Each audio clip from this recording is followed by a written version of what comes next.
Ito na yon? Siya na yan? Ah, okay.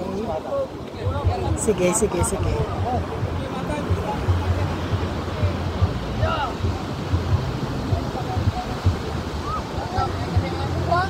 Yan yung ano, bagong daong na fisherman boat.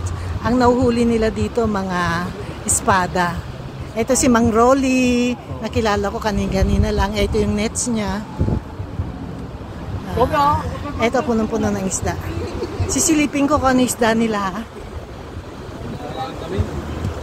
Ah, okay. Nakita ko na kung ano isda.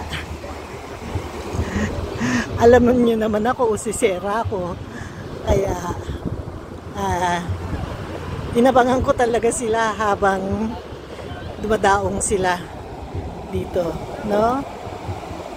So, ang ano nila, espada, nakita ko na nakalagay sa, ano ba tawag doon?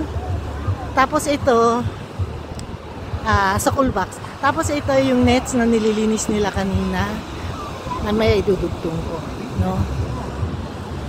Nakita ko na po. Sorry. Ay, ang galing. Mga ilang kilo po lahat yan? 10 kilo? Ilang oras yung ano? Oo. Gumagawa ko ng documentary yung mga fishermen dito. Pero ano to, ilang minutes to? 3 minutes lang. Mada sana madam, madaling araw. Ilan na ang ano, ilan ang bangka pag ano, madaling araw? Depende nila ngayon. So, iyan ang pinakamarami yung kuha pag ganitong oras. Mas ngayong araw din naman kasi malalaki yung alon kasi nito. Ah, okay. Mga 3 weeks kami nagpahinga kasi malalaki yung alon natin yun. Ah, okay.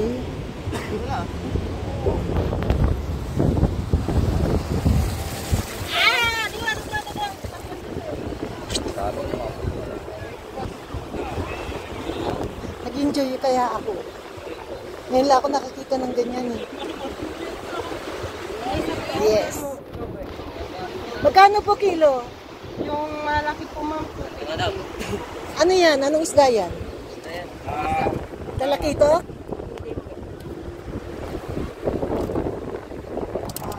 Kanina lang, ano siya, lumalangoy pa sa dagat.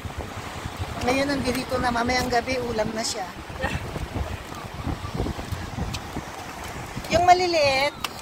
200 po dito, ma'am. Ay, 200 dito? Babalik ako Tawagin ko lang yung kapatid ko.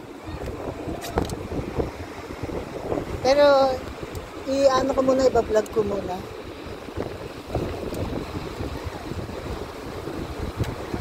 Meron na ba may-ari niyan? Wala po. Wala pa? O, sige.